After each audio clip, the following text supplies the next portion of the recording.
Hey there. So I want to talk to you about due diligence. And during your period when you're buying the property, right, you have a certain amount of time for due diligence. So what are the things that you need to ask during that time? So I created a due diligence checklist here. So let's take a look at this. Now, it's not every possible thing that's imaginable, but it is a lot of them. And these are everything that I have run into, and people we work with have also come across these things. So here is all of our due diligence checklist. It's broken down by category, and we're just going to go through these one at a time and talk briefly on them. So restrictions against the property itself, against the APN, restrictions against the community. This is smaller than the city or the county. So deed restrictions may be just against your exact property or your exact neighborhood, right? It's against your APN. So this may be something where, as you're pulling the title report, this is where the stuff comes up. You can usually ask the seller or the realtor for these information. A lot of times they may not have it.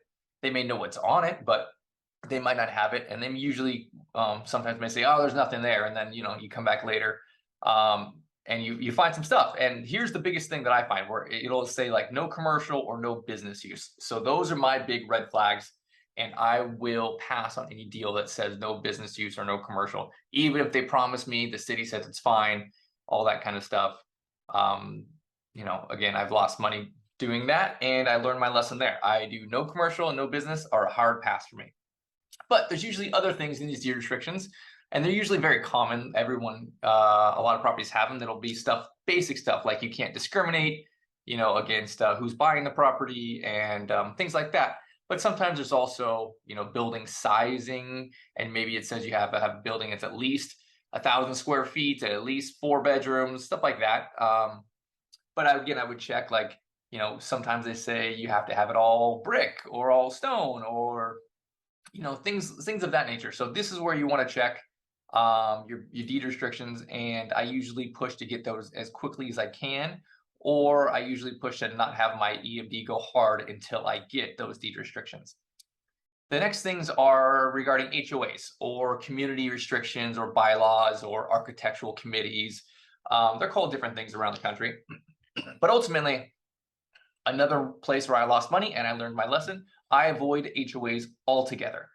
So again, you can argue that fair housing says you can do this, and yes, you can, as long as you want to go to court. And it could take 18 months, it could cost $50,000+. Or you could buy an HOA and they say nothing and they're totally cool with it, and you get your license and you're operating. And then 2 years later, an next door neighbor moves in and says, oh no, I'm going to sue that person. And they have every right to sue you. I mean, you got to go to court. Now, this could happen at any point during your business. So altogether, I avoid HOAs. Next, the city/county. And I said city/county because sometimes it may be the city, sometimes it may be the county, and sometimes it may be both. But this is where we break down planning and zoning, right? What are the appropriate zoning that I can do for my assisted living? Now, each city or county may be different on this. They may say you can do it in residential. They may say you can do it in multifamily. They may say you can do it in commercial, C1, or a number of things. Or it could be, you go outside the city limits and there's not zoning there, or there's very flexible zoning outside the city limits. So I talk to either the city or the county, and I'm going to ask, hey, this is what I want to do. What are the zoning requirements? What zones or what type of zoning can I do this in? Let's see. And then building. So there's planning and zoning, which is where you can do it. And then building is what you want to do. So when you go to pull permits for construction or remodeling, for building, you're going to go to the building department. So I also go and I talk to them. And again, it could be the city building department, or maybe you're outside of the city and maybe it's the county to building department. So, what type of permits do I need? What does that look like? And sometimes in some places, again, you're outside of the city and there's really no building permits. And that is a circumstance for some areas. And then roads, it may be a county road, it may be a city road, it may be a state road. But what are the requirements for the road? Do I have to have a permit to have driveway access there if there's not currently? If I'm like buying vacant land and there's not an official driveway, it's just, you turn onto the dirt, Do I have to go get a permit for driveway access? Or are they going to want a traffic survey? Is it a busy road where they want you to put in a decel lane, or do they want like a paint striping on these kind of things? So roads, keep that in mind. That may be something you need to talk to either the city or county about. And then flood areas, again, where you're not allowed to build in a flood zone for here in Texas. So what does that look like? And again, some areas, are you coastal? You may have more stringent requirements, and some areas are not so stringent at all. But again, you can look up like a FEMA map for flood zones, and whether it's what year flood zone it is, and that kind of stuff is available for free online. So I would look that up during my due diligence, and then just ask either the city or county, is there any applicable things for flood zones? And then drainage. Drainage goes back to, again, you're covering the dirt with the big building, and when it rains, there's no place for that water to go anymore. So it may go onto your neighbor's property, and they may want to prevent rainwater from flowing into the street or the road or your neighbor's property. So is there requirements for a retention pond or a detention pond? Things like that. So again, that's another question you want to ask. And again, if you're building or if you're buying an existing home and you're not doing an addition, that may not be applicable. The health department, it's usually your county health department, but what kind of requirements does your county health department have? And again, it may be completely different from your city or your state requirements. So I go and I talk to them also. So for me, right, they went and they came and checked my hood. And my fire marshal said I had to have fire suppression in the hood, but the county also did. So in the county, they came and checked how much airflow was coming through that hood, right? They required me to have a commercial dishwasher. Your county may or may not. They also wanted me to have a 3-compartment sink and a separate hand washing sink. So some of those things are what you can keep an eye out for. They were very specific about the temperatures of the water heaters and how quickly the water heaters are able to reheat when you use that water. So I had to get a special water heater for my building. And again, that was based on the health department's requirements, not the city or anybody else. And then again, what kind of signage do they want? Hand washing signs, employees only signs, things like that, and any other kind of documentation. So I go talk to the health department before I do my remodel for sure, because you may put in this kitchen and this quartz, and then they say, hey, by the way, you have to have a 3-compartment sink, or where's your hand washing sink? So go and talk to them before you do this stuff, and let's get these kind of things ironed out. And then the state. What state are you in? And if we're doing assisted living, there are different names for these type of licenses. It may not just be assisted living, because there's assisted living, and then there's nursing, and then there's like adult daycare. So what is your license actually called in whatever state you're in? Is it just assisted living, or is it care homes or residential care homes, or there's a variety of different names, right? And then there's there may be different types of licensing. There may be a residential care home, and then there may be like a assisted living facility license. They're same state but separate licensing. One allows you to do more end of life, more memory care, things like that, and one is more independent. So I would look at what type of licensing you have, and again, you just go to the state's website and search aging, and on the state's website, and you can pull this stuff up. The state may have requirements for your building, right? And again, each state may be different. There may be minimum sizes for bedrooms, minimum sizes for bathrooms. There may be you have to have this many showers for this many residents. You may have to have this much parking for this many residents. So there are different things that you need to look at on a state-by-state basis and see what is there for your state. And then what about requirements for paperwork?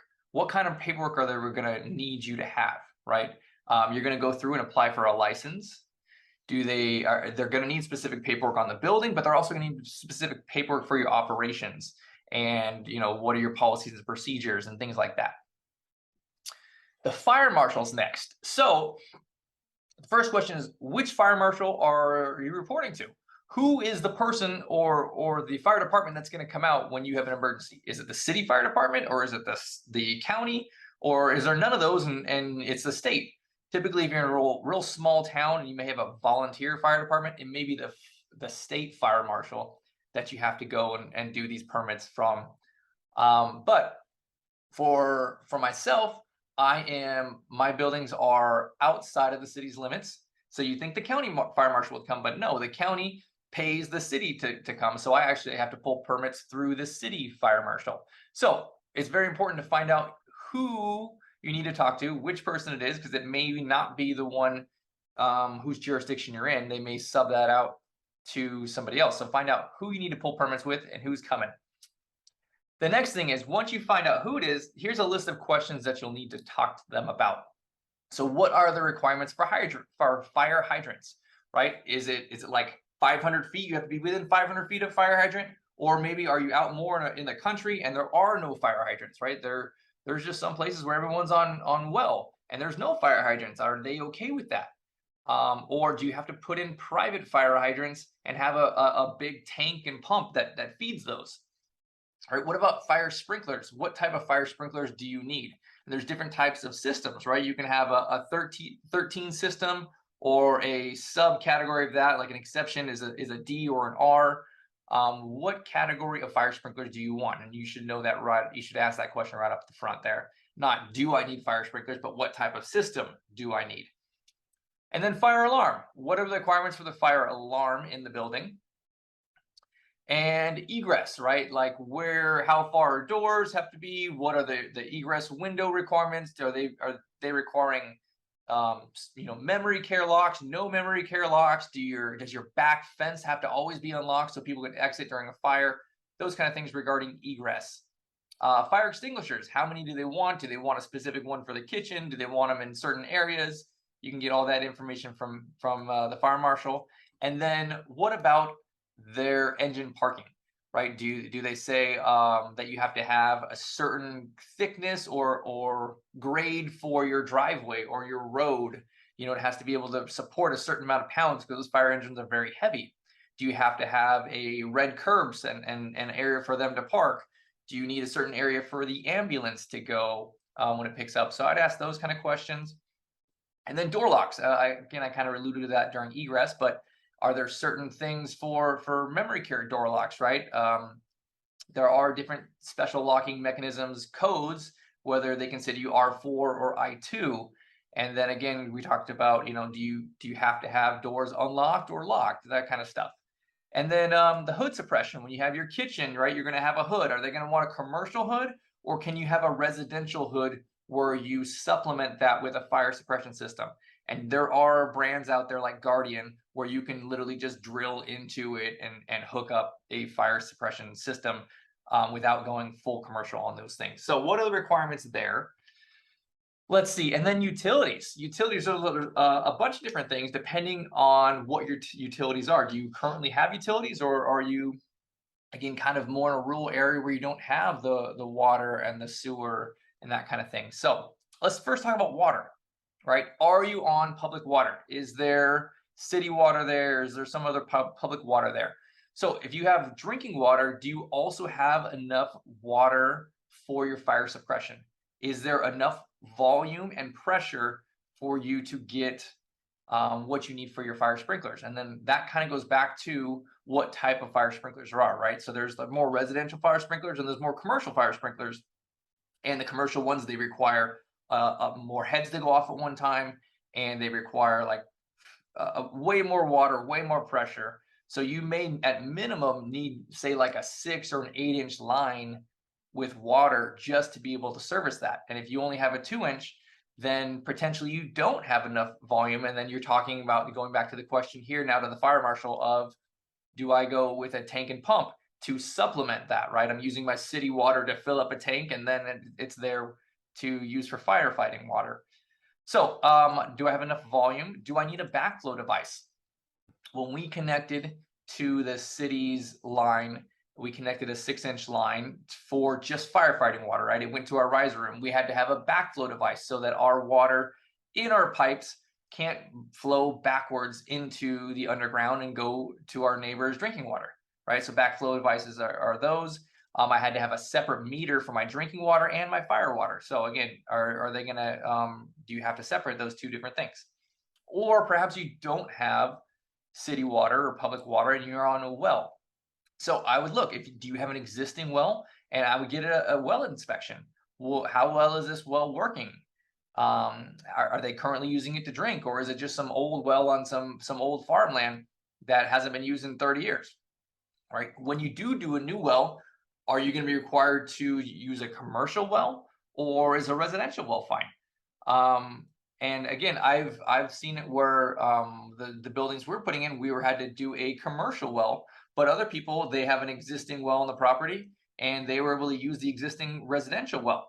So I would look at, which one do you have to do? The residential wells are obviously much cheaper. What kind of setbacks are there for these wells? And the most common things is you can't put these wells near contaminants, right? So like if it's close to a gas station, or the most common one is it close to your septic, right? It has to be a certain amount of distance away from your septic field. And then you may be able to find out, does your neighbor have a well, or are there other wells next to you? And a lot of times these reports are online. And when you go and you pull a permit for this, usually you drill your well, you do a water quality report, you submit all that stuff to the state, and a lot of times that's online. And you might have a next door neighbor that has a well. They might have done it in the 80s, but at least you could see like, okay, they dug 350 feet, and here where the water quality was good at that time. Or maybe you just go over there and introduce yourself and say, hey, how's your well? Are you getting consistent water from it? How's the quality? Are you able to drink it the way it is? Do you have a report, of of what kind of contaminants and things that are in your water? Do you have to do like some kind of filtration RO system on this, or is it good? And then other requirements. Are you allowed to do a new well there, or are you in some other jurisdiction like the city or some other water company's jurisdiction where they require you to connect to the public water?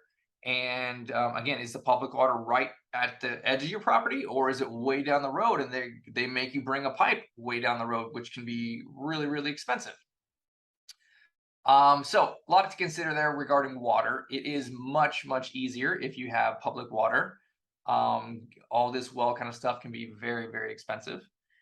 Let's see, power is next. So who services your power, right? Is it the city? Is it the power department? Who's servicing your power, and can you get enough power? So again, like if you have some of these things, if you have to have a huge pump for, say, private fire hydrants and things like that, and it's three-phase, you may have to check and make sure you get enough power there. But if it's kind of more basic stuff, you just have a big house and nothing really new going on, you're probably fine. You may have to upgrade the transformer. I've had to do that in a couple grand for them to upgrade the transformer on the pole next to me. But that's power. So I mean, again, you can't be off the grid. You have to run your own power, or you can't run your own power, I should say. You have to have some type of power there. And then sewer. Are you on existing sewer, or do you have to do septic? So is there a sewer available? Right? Is it already there? What are the requirements that connect to the sewer? And again, how far away is it? Is it right there at the property you can tie in, or is it a half mile down the road and the city still requires you to connect the pipe way down that way, right? So you got to ask some of these questions. And then if you're going to go to septic, so for us, the septic is permitted through the county. So is it the county? Are they going to require you to have a residential septic or a commercial septic? Most commonly, they're probably going to ask for a commercial septic. And there's not really a guideline as far as like assisted living, but there is a guideline for nursing home. And those septics are usually pretty overbuilt for what we do, but that's what I've had to do. So again, if you have to do a commercial septic, what size space do you need in your yard? So if you have a small yard and you're going to put a commercial septic in, you may not have the space for the drip filled for using that system. So I would check on that. A good rule of thumb for me is if I have an acre property, there's most likely I can fit a commercial septic on there with my big building and driveway and everything. Let's see, and then let's talk about internet or cable. Right? Is there existing cable? Is it currently there under the ground? Does your neighbor have cable? Right? So if it's not available, how far away is it, and can you get it to you? If you can't get it to you, are there wireless services available?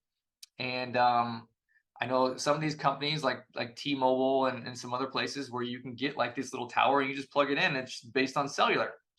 So again, I would check, right? A lot of what we do now is based on internet speed. And again, we rerun our TVs off of internet, and we run all of our tablets and everything for meds off internet. So how fast is my speed there? It's super important for me. It will be worth it just spending a couple $100 and just testing out the wireless service. See if you can plug it in somewhere, plug it in a generator, just to be able to get power out there and run this and just do some speed tests, right? Even if you had to pay for it for a month or two, just cancel it before you even bought the property. If there was no existing cable, I would do that just to make sure I could get appropriate internet speeds out there. So here's my list of due diligence. Again, this is not everything that you could come across, but this is a good amount of them. So I would ask more questions than you need to. But I would also, again, ask in a way where are not, you're not pigeonholing yourself, right? Like, don't bring up things. It's kind of a fine line, a learning experience, right? Like, don't bring up things that are gonna add more permits to you, but you should still ask to make sure you are doing all your due diligence.